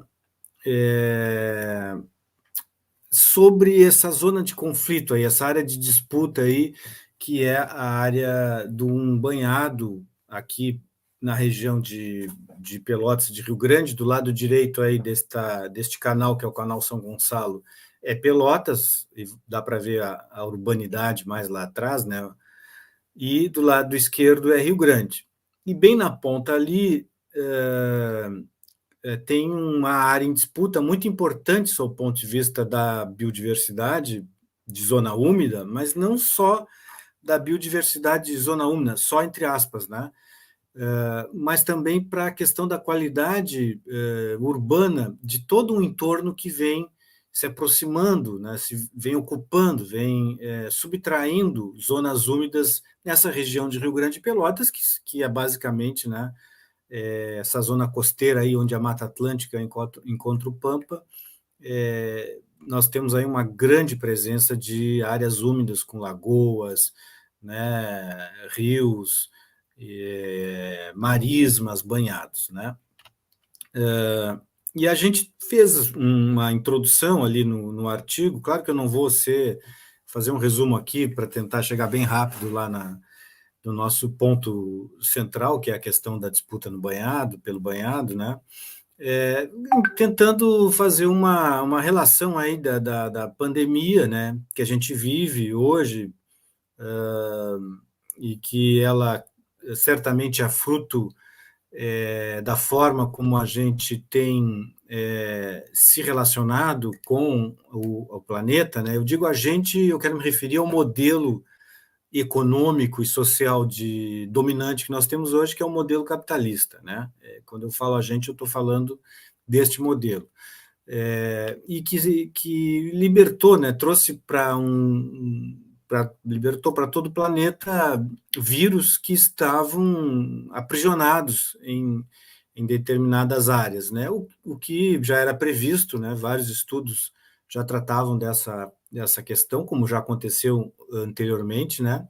E também a possibilidade de que volte a acontecer com outros, né? Tendo em vista o avanço da degradação ambiental em vários cantos do planeta, né? Como o aquecimento global, o derretimento das calotas polares, enfim, tudo isso pode liberar vírus que hoje estão presos em razão do equilíbrio natural, né? Nós temos também, ao lado disso, né, ao lado dessa pandemia, nós temos aí uma grande crise com relação à erosão da biodiversidade, né? São as duas grandes crises que a gente vive sob o ponto de vista da crise ecológica, que é a erosão da biodiversidade, a outra é o aquecimento global, a emergência climática, né? No caso dos banhados, nós temos hoje no planeta só 10% do que nós tínhamos há 200 anos, né? Então, é uma grande perda de zonas úmidas pelo planeta, né, e, consequentemente, perda de biodiversidade. Como eu disse, a emergência climática, né, que é uma grande crise que a gente vive hoje. Nós estamos aí na véspera da COP26 e não temos perspectivas muito positivas no sentido de transformações, especialmente da delegação brasileira, que é uma delegação de um governo que tem negado, já negou a crise climática, né, e não tem agido, então, no sentido de enfrentar como deveria essa questão, né? Tudo num cenário de injustiça ambiental, né? Ali, essa imagem aí, a gente tenta trazer aqui de uma forma desenhada, né? Essa questão da injustiça ambiental que a gente encontra entre países, mas também encontra entre grupos sociais, entre bairros, entre pessoas, né? Ou seja, nós temos no planeta uma brutal crise ecológica associada a uma crise, a uma injustiça social que decorre justamente dessa forma de apropriação de uso da natureza, enquanto que uns, né, uma pequena minoria em torno de 20%, desfrutam dessa exploração da natureza, né? O resto dos habitantes do planeta, em torno de 80%, reciclam, né? Vivem de reciclagem, e outros nem disso vivem, né? Então, há uma brutal injustiça ambiental, que a gente chama, né? Tanto no que tange a receber os impactos negativos desse modelo hegemônico de economia e de sociedade, como também de gerar esses impactos, né? Mas isto pode ser combatido, né, já que foi criado por nós, que eu digo por esse modelo, também pode ser revertido, né, desde que a gente entenda a conjuntura mais global, mas tenha ações locais adequadas para isso, né, baseada na ciência, né, ações baseadas na ciência, baseadas na educação ambiental crítica e transformadora, né, para superar essa opressão da vida humana e da vida não humana, e é o caso que nós tratamos vai contar, né? Nosso artigo vai contar com relação à proteção desse direito fundamental, que é o direito ao ambiente ecologicamente equilibrado, que a ONU agora, 2 semanas atrás, reconheceu, né, como um direito de todos, ao lado de outros direitos fundamentais, mas que a nossa Constituição brasileira de 88 já reconhecia como um direito fundamental, né? Então, nós temos essa injustiça ambiental. Eu vou passar essa para não ficar muito, para a gente ir direto ao ponto, né? E temos também, dentro da perspectiva da educação ambiental, dentro da teoria da educação ambiental, né? Duas grandes correntes, né? Claro que elas se subdividem, mas nós temos duas grandes correntes, né? Que é uma corrente que reconhece que a crise ecológica ela existe, né? E que deve ser enfrentada com transformações profundas na sua base social, na sua base econômica, né? Antônio, só um minutinho. O pessoal no chat aqui está falando que o slide não tá mudando o slide aqui. Você podia dar um F5 aí para ver se ele aparece tudo na tela? Vamos ver. Deu? Mudou? Não mudou, não. Não mudou? Dei F5 de novo. Vamos, quem sabe eu saio e entro de novo aqui. Vamos interromper o compartilhamento. Coisas da informática. Mas se não der o slide, a gente vai sem o slide mesmo, né? Ele tá lendo aqui. Vamos ver, acho que tá meio lento. Mas enquanto eu vou falando, enquanto eu vou tentando... Vamos voltar aqui, então, já que ele já saiu. Vamos ver. Uma pena que eu não sei se perdemos alguns slides, mas azar. E agora? Mudou? Agora sim, agora mudou. Pois é. Bom, mas de qualquer forma, depois eu posso passar esse material aí para vocês, quem tiver interesse de acessar, a gente dá um jeito, né? Mas é mais uma ilustração mesmo, né? Então, nós temos duas grandes correntes da educação ambiental, uma que reconhece a crise ecológica e que defende transformações básicas, na sua base, né, de sociedade, né, da transformação na cultura, né, que é a que a gente chama de educação ambiental crítica e transformadora, né, E temos um outro grupo, uma outra corrente mais grande corrente, vamos dizer assim, que entende que, apesar de existir a crise, né, ela pode ser... nós podemos nos adaptar a determinadas situações, fazer algumas reformas em determinados aspectos, enfim, mas manter essa relação que hoje nós temos, que é uma relação injusta, né, sob o ponto de vista social e extremamente degradante sob o ponto de vista ambiental, né, porque ela exclui, como eu disse, a maior parte da população do acesso àquilo que é transformado em produto para consumo no planeta, né? E então nós temos esses dois grandes grupos. Evidentemente que a gente se pauta, e vou passar o slide aqui, vamos ver se ele muda, né? Ele se pauta pelo grupo que defende uma educação ambiental crítica e transformadora, né? Temos que ter um olhar crítico sobre essa crise. Passou o slide aí? Não passou, está no mesmo slide que estava parado. Pois é. Por que será, tia? Está tendo um problema de... Então, acho que eu vou abandonar. Senão eu vou depois, ter que... Depois, se você me enviar ele, eu deixo ele aqui na descrição do vídeo, que aí outras pessoas quiserem acompanhar. Eu vou abandonar ele. Se tiver algum assim muito interessante, eu ponho só esse para a gente não perder tempo, né? Beleza. Mas então, pensando, né, dessa forma, né, que é a máxima do movimento ecológico já há muito tempo, pensar globalmente e agir localmente, a gente tem procurado agir na militância e também no nosso dia a dia, né, no local aqui, para interferir na medida do possível, na medida da nossa possibilidade, né, na construção de alternativas, né? E nós estamos aqui no Pampa, né? Como eu disse, o Pampa, onde o Pampa encontra a Mata Atlântica, os dois biomas mais degradados do Brasil, a Mata Atlântica com quase 90% de sua área degradada e o Pampa com 60% da sua área degradada, né? Também vítima de queimadas, né? Mas com uma grande biodiversidade, né? Que só de 2019 para 2020 nós tivemos 5 vezes o aumento de queimadas no Pampa, né? Não é só a Amazônia que queima, não é só o Pantanal, os biomas brasileiros estão queimando, né? E então o Pampa tem uma grande diversidade biológica, né?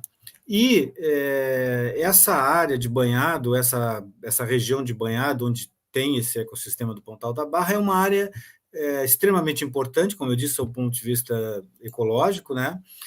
Mas também tem outras disputas por outros usos, né? Como, por exemplo, a comunidade de pescadores, né? Há o interesse por turismo, por lazer, né? Que, por exemplo, o turismo ecológico pode oferecer, né? E há também interesse pelo mercado imobiliário, porque é uma área de frente a uma praia já urbanizada, né, ou parte dela urbanizada, que é a Praia do Laranjal. E no início da década de 90, e é por isso que eu falei que faz tempo que a gente pesquisa esse assunto, porque desde a década de 90 a gente está envolvido com esse tema, justamente em razão do anúncio do início da implantação de um loteamento nessa área, que de quase 300 hectares, que iria acabar, então, com todo esse banhado especificamente chamado banhado do Pontal da Barra, né? E então, desde então, a sociedade vem se organizando, especialmente o movimento ecológico, né? Essa organização de resistência de proteção do banhado começou com uma ONG local chamada Grupo Especial de Estudo e Proteção do Ambiente Aquático, GEPA, e logo em seguida nós, do Centro de Estudos Ambientais, entramos reforçamos essa luta e logo depois fomos, então, seguido por uma série de outras instituições não governamentais e públicas, né, inclusive instituições de ensino, que passaram a reforçar todo essa resistência, né, que primeiro era uma espécie de ação de denúncia, né, no na imprensa local. Na época a gente não tinha redes, né, era tudo jornal impresso, ou rádio, ou televisão, né, e depois passou a ser também, né, feito, claro, através das redes sociais. Eu trouxe aqui uma série de imagens, mas não vamos conseguir ver em razão desse probleminha que deu aí com a projeção, né? Mas, então, a partir daí nós começamos, então, esse trabalho de estudo, né, envolvendo pesquisadores, envolvendo pessoas que não tinham informação, nesse processo de educação ambiental crítico, né, visando ações de proteção, efetivamente. E, a partir daí, nós elaboramos documentos que serviram de base para denúncias, representações no Ministério Público para tentar, via judicial, já que a nossa área é o direito ambiental, né, defender esse ecossistema. Inicialmente, nós não tivemos sucesso na Justiça Estadual, né, a sentença que o juiz deu na época, ainda na década de 90, foi uma sentença que, a nosso ver, não atendia ali os preceitos da Constituição de 88, né, mas a sentença que foi dada foi a de não proteção do banhado, do banhado, que já tinha uma licença ambiental da FEPAM para a instalação do loteamento, né, já estavam começando as obras, mas nós seguimos a luta, né, seguimos produzindo material, fazendo debate, fazendo pesquisas, fazendo denúncia, né, fazendo eventos, fizemos abraço à Lagoa, né, enfim, envolvendo a sociedade, a comunidade, eventos culturais, artísticos, né, chamando atenção para esse caso, né, e isso foi juntando mais gente, mais pessoas, mais instituições, né, e lá pelo meados, início dos anos 2010, nós tivemos aí o aporte de pesquisas da UFPEL, da Universidade Federal de Pelotas, e também de uma outra ONG aqui, que é o Instituto ProPampa, com relação a espécies endêmicas, ou seja, espécies que só se encontram naquele local, e também o registro de sítios arqueológicos naquela região. E aí, então, a partir desse novo aporte de conhecimento, a gente teve uma ação do Ministério Público Federal e uma sentença da Justiça Federal, agora não mais estadual, que condenou, então, tanto o governo do estado, né, a FEPAM, e condenou os loteadores a não mais lotearem a área, tendo em vista a importância biológica, né, a importância social, a importância econômica, a importância daquela área para a proteção ambiental e para a proteção social também de todo o entorno, né? Mas esse processo ainda não acabou, ele está em recurso no TRF4, né? E talvez a gente tenha alguma decisão em breve, né? Mas acontece que hoje, então, a Justiça Federal ou o Judiciário Federal deu razão a todos os argumentos, ou quase todos os argumentos que a gente levantava desde a década de 90. O principal é a importância social e ambiental do banhado, né, proibindo que a área que não foi ainda loteada, porque uma pequena parte já foi, então não seja, e aqui já foi, está mantida, né, o loteamento, né, e nós temos algumas conquistas, né, além dessa conquista aí dessa decisão judicial, né, nós temos uma boa caldo, vamos dizer assim, de educação ambiental não formal, que nós construímos ao longo desses anos todos, né?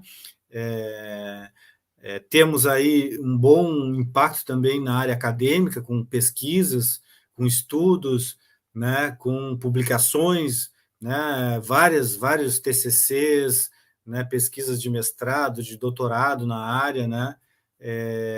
Foram realizadas posteriormente ao início dessa luta, né? Então nós temos também um caldo na ciência bem interessante, né?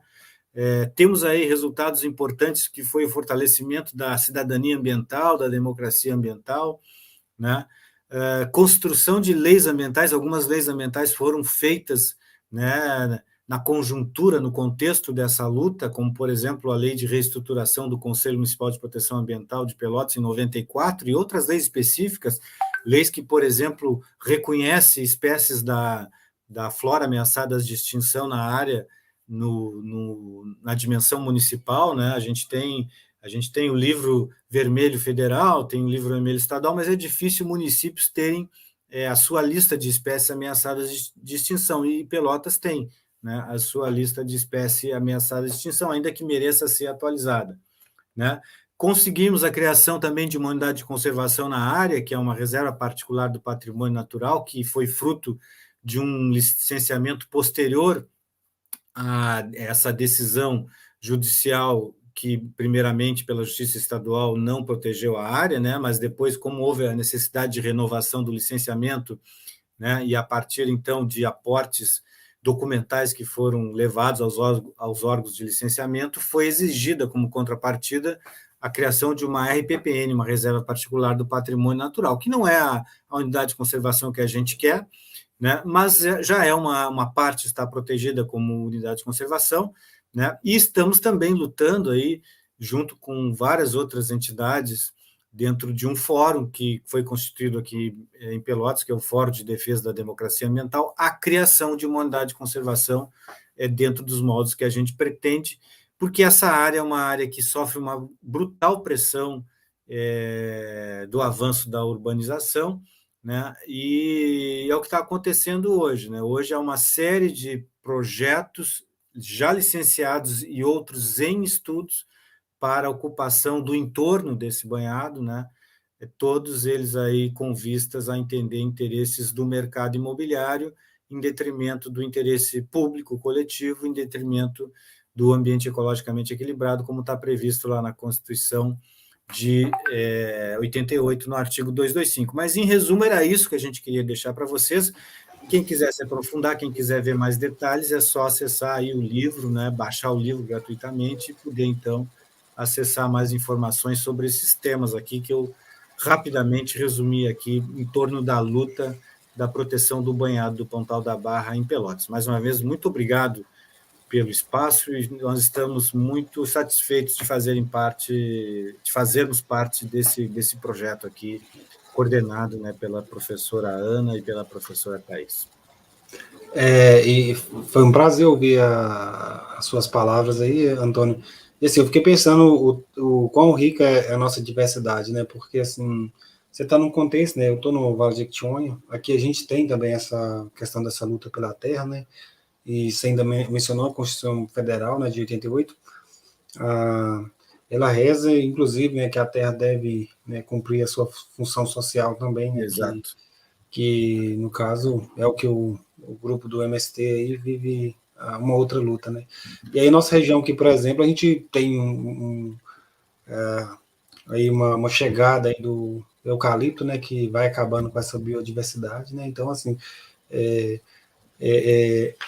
assim, o seu trabalho, ele mostra, né, justamente que a gente tem várias lutas, né, em vários espaços, né? Então, muito obrigado aí pela sua inclusive, Maurício, aí. O MST é um dos movimentos que já esteve em ações, em eventos aqui nessa luta aqui pelo Pontal da Barra. Bacana lembrar. Então, muito obrigado aí, Antônio. E a gente segue aí. Estamos à disposição. Depois a gente pode até trocar outras ideias aí depois sobre o seu trabalho. Então, pessoal, a gente tem mais um bloco ainda, né, de apresentação, né, que aí o texto, né, está intitulado aí Poetas que Abrem Janelas e Livros que Devoram Leitores, né? E quem vai nos contar aí sobre esse capítulo, né, é Isabelle, né? Isabelle, ela é graduanda em Letras, né, pela Universidade Federal do Rio Grande do Sul, e é IC, né, no Colégio de Aplicação da Universidade Federal do Rio Grande do Sul. E também, né, tem a Thais, né, que vai estar junto com ela também. E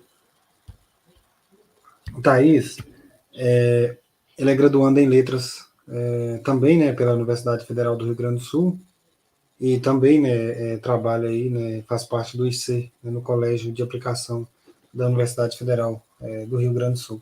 Então, sejam bem-vindas, né, e o espaço, né, é de vocês. Oi, pessoal, boa noite. Boa noite. Agora a gente vai tentar ficar aqui nos últimos minutinhos, já que somos as últimas. Mas, assim, só para contextualizar um pouco o que a gente fez, mas, primeiramente, gostaria de agradecer pelo convite, principalmente para as professoras organizadoras, a Thaís e a Ana Carolina. Então, nesse processo de reflexão sobre a temática, no nosso caso, prioritariamente sobre o direito à literatura e, em certa medida, ao livro, durante a escrita do nosso artigo, que, claro, contou com a participação de outras duas autoras que não puderam estar aqui hoje, a Caroline Becker e a Alexandra Ramos.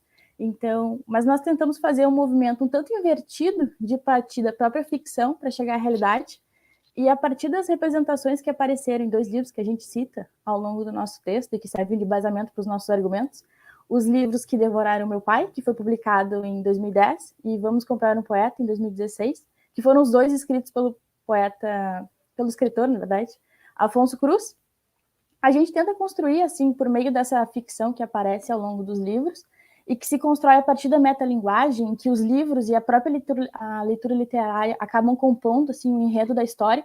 A gente tenta, assim, nesse processo todo, salientar a importância do ato de ler e as transformações que a ficção / poesia podem vir a ter na vida das pessoas e que, nesse caso, são muito importantes para a gente entender a necessidade da literatura e da fabulação de modo geral. E por isso se constituiria como um direito. Então, é mais ou menos essa visão que a gente aborda ao longo do nosso artigo, e é mais ou menos isso que a gente tenta apresentar ao longo de todo o repertório que a gente apresenta, e o que a gente está tentando mostrar para vocês.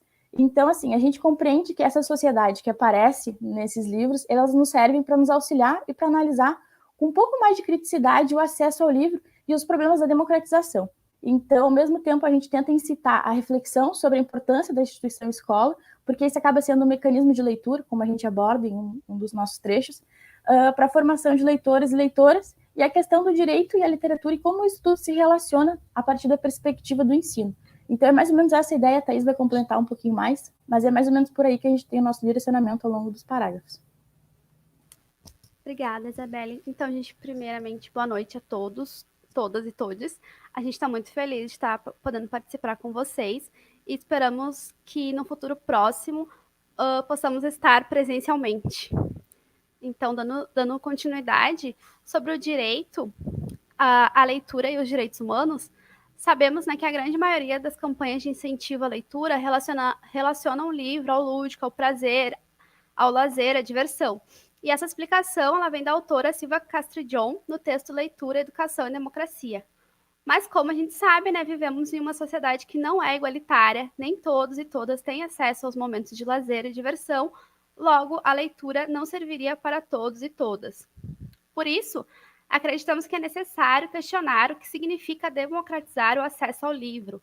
Silvia Castrillon defende que ter acesso à leitura não garante de maneira absoluta a democracia, mas não tê-lo definitivamente a impede ou pelo menos a retarda.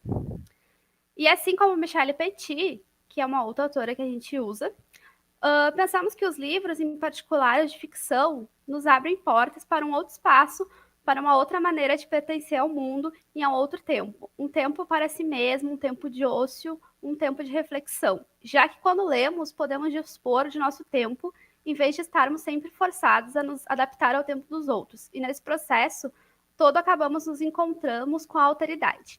E é por isso que devemos pensar que a literatura precisa ser um direito assegurado e os livros democratizados. É isso, falamos bem rapidinho, porque também, né?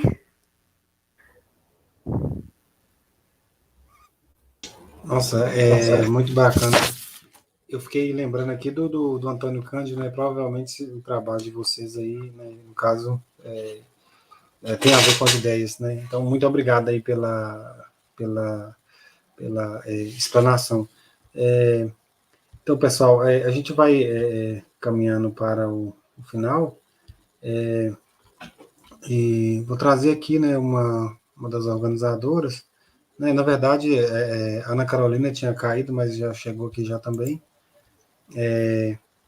e a Thaís, né? Para a gente fazer, né, aqueles agradecimentos finais, mas assim, se vocês me permitirem, eu queria compartilhar pelo menos a capa do livro, né, que eu achei que ele ficou muito bonito, né, e assim, a gente, assim, já tem um tempo que a gente está conversando aqui, mas eu acho que compensava até contar um pouco, né, de como foi, né, no caso, a construção, né, dessa capa desse livro. Deixa eu ver aqui se vai dar certo aqui. Eu vou sair da tela e vou deixar o... Peraí, que deu o livro. Peraí. Ele está aparecendo? O livro? Sim, eu não sei se a gente pode falar. Pode? É porque na hora que eu estou apresentando aqui, eu não vejo Olha, mais eu nada. estou de parabéns. É um exercício violento para mim ficar quase 2 horas em silêncio com tanta gente bacana falando. Sim, está aparecendo, Maurício. E se tu me permites, vamos passar já direto para a professora Thais, para ela falar sobre a capa, para ela falar sobre o livro, e depois eu volto apenas para dar um beijinho, tchau, tchau. Ah, beleza. Eu vou ficar com o microfone aberto aqui, eu vou ir conversando com a professora Thais, então. Por favor. Perfeito. Então, o meu profundo agradecimento, né, profundo, sincero e amoroso agradecimento a todos os autores. Realmente foi uma noite de muita aprendizagem, partilha, e eu só quero destacar, então, essa questão do uso da interdisciplinaridade, como diversas temáticas, elas abraçam-se quando os eixos geradores, eles são amplos e trazem as mais diversas possibilidades de construção do conhecimento e produção científica. A capa, Maurício, foi também uma gentileza, uma colaboração de uma designer do Rio Grande do Sul, chamada Andressa Schneider, que nesse momento ela desenvolve formação acadêmica no estado de São Paulo, e nós deixamos, eu e a professora Ana Carolina, liberdade total para ela se expressar. Eu encaminhei o sumário do livro e ela nos apresentou 2 produtos. E esse foi o produto escolhido. Então, ela tentou, a partir das palavras-chave e dos eixos centrais da publicação, representar, a partir desta arte gráfica, também todos os sentimentos que nos aproximaram. É importante, né, nós agradecermos também a essa generosidade e, de minha parte, Maurício, externalizar realmente o quão profícuo se tornam as nossas jornadas e caminhadas quando estamos em coletivos. E é interessante, assim, a capa, né, porque, tipo assim, não foi só a capa, né, tem uma margem, né, muito bonita, assim, em cada página, né, igual eu coloquei aqui no primeiro capítulo aqui. Ficou muito bonito, né, o design do livro, ficou muito bonito mesmo, né, e assim, e permite a gente, né, viajar, né, fazendo, assim, altas leituras, né, assim, só de imaginar a capa, né, todo esse processo, né, nossa, parabéns mesmo, assim, por tudo, né, o livro está muito bonito mesmo. E esse designer interno, então, ele é um trabalho que foi desenvolvido pela editora da UNOESC, né? Nós também não podemos nos furtar de agradecer a acolhida a essa proposta e o esmero e o desempenho. Eu me despediria, Maurício, lembrando-me de um poeta tão bem conhecido de todos nós. Eu uso seguidamente essa expressão para finalizar ou para iniciar algumas das minhas participações em eventos. Sonho que se sonha só é simplesmente um sonho. Sonho que se sonha coletivamente torna-se realidade. Eis o sonho, eis a realidade, e desde já, com muita amorosidade pedagógica, eu me despeço de vocês e me coloco à disposição também para colaborar com outros projetos. E o meu abraço muitíssimo afetuoso à professora doutora Ana Carolina, que compreende que nem sempre eu posso atendê-la, eu posso responder à altura a qual ela solicita as suas perguntas. Sempre com muita gentileza e essa grandiosidade de cuidar de todos. Eu não tenho dúvidas que todos nós crescemos muito com essa trajetória. É quase um ano que nós estamos em contato e pouquíssimos de nós tiveram encontros presenciais. Então, estamos todos de parabéns. Sigamos assim. Meu sincero agradecimento. Peço que compreendam, inclusive, esse momento que, para mim, é emocionante. E eu agradeço novamente a gentileza de todos que estiveram aqui. Muito obrigado. Abraço apertado. Isso prova aí, né, assim, um pouco, né, daquilo, né, que a gente, enquanto professor, né, estava fazendo. É um trabalho gigantesco, né, e valoriza demais, né, assim, cada sujeito, né, que exprimiu, né, que imprimiu a sua marca, né, ali nesse papel, né, nesse livro, né.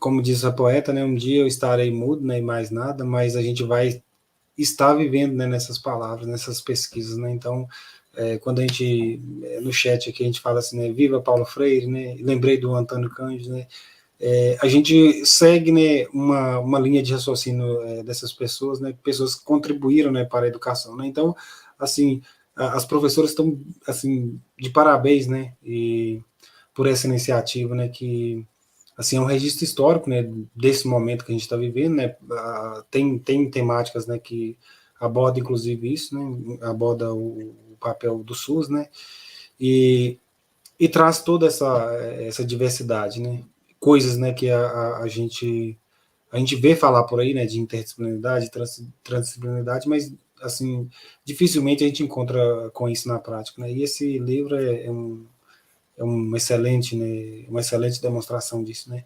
Então, muito obrigado aí, Ana Carolina, e espero, né, que em breve, né, a gente possa...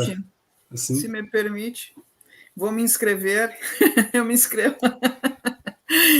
Não, se me permite, Maurício, eu quero assinar embaixo, dos lados, por cima, desenhar florzinhas em torno de tudo que a professora Thais falou, e também em torno de todas as manifestações dos autores que aqui estiveram, e dos autores que não estiveram, porque estão em pleno exercício da função, né? Os colegas todos justificaram que não poderiam estar por estarem já em atividades, fazendo palestras, enfim. Então, eu gostaria de agradecer ao Infortec, que novamente nos abre as portas e faz com que nos motiva a estar vivos e a fazer coisas boas. Quero agradecer a tua presença, Maurício, essa tua doçura, essa tua calma, essa tua harmonia, né, que nos dá uma paz tão grande nesse momento aí tão difícil.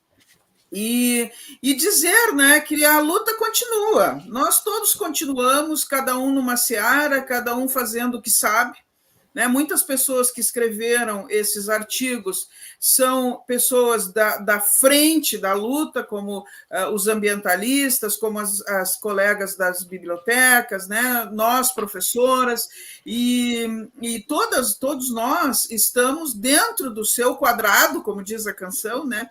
Cada um dentro do seu quadrado, nós estamos resistindo bravamente a essa tentativa de apagamento da justiça social, dos direitos humanos, da educação e das boas políticas públicas. Então, quando se abre um espaço desses para nós, assim como a professora Thais, primeiramente, abriu o grande espaço que foi conquistar o edital junto ao Noesc, e me colocou o convite, eu imediatamente me coloquei a serviço, né, porque eu tenho isso para mim.